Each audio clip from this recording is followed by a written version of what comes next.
Ya, shalom teman-teman Kristen. Kalau kita baca kitab Kisah Para Rasul, ya kita akan menemukan berkali-kali informasi atau pengetahuan Paulus meyakinkan orang-orang Yahudi yang ada di rumah-rumah ibadat mereka bahwa Yesus adalah Mesias. Tentu pekerjaan ini tidak akan mungkin terjadi kalau Paulus tidak memahami kitab suci mereka, Tanakh, kitab suci Yahudi.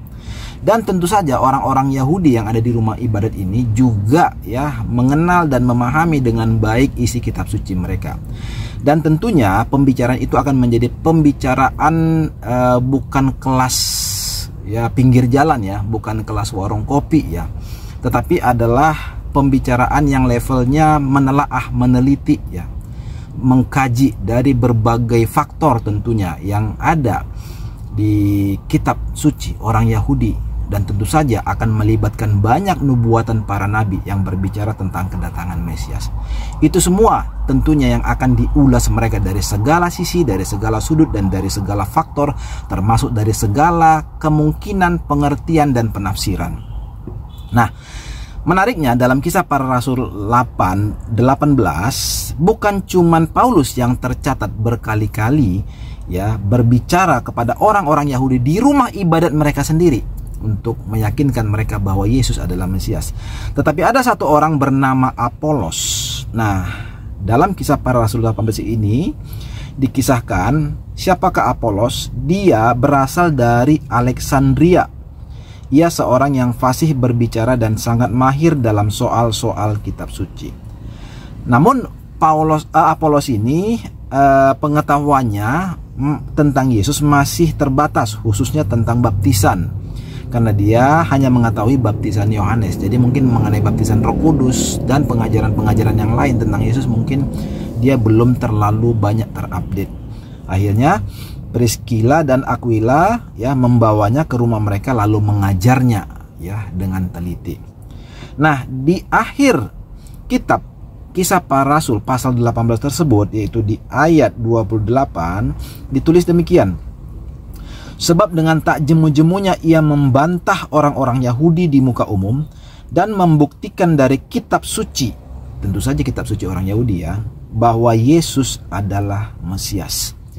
Ya, jadi selain Paulus ada yang bernama Apolos, dia datang dari Alexandria Mesir. Ya, datang ke Efesus dan menginjili ya orang-orang Yahudi yang ada di kota tersebut.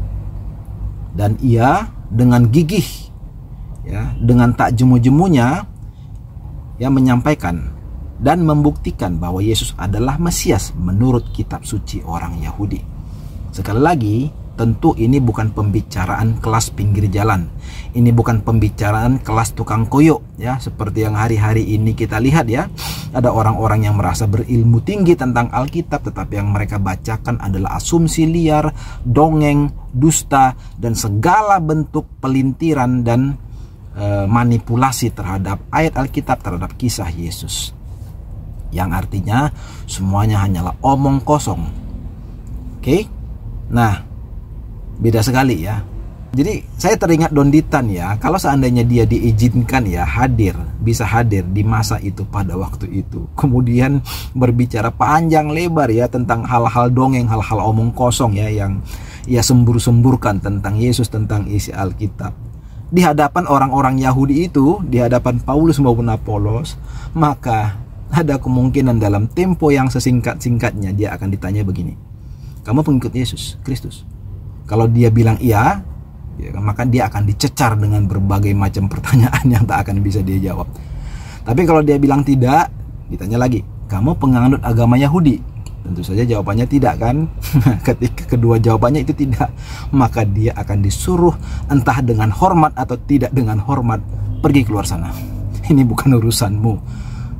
Dianggap orang luar, orang yang tak berkompeten, orang yang tidak ada hubungan sama sekali dan tidak berkepentingan ya, tidak pantas ada di situ. Kok bicara tentang kitab suci Yahudi, kok bicara tentang Yesus, kok bicara tentang iman Kristen.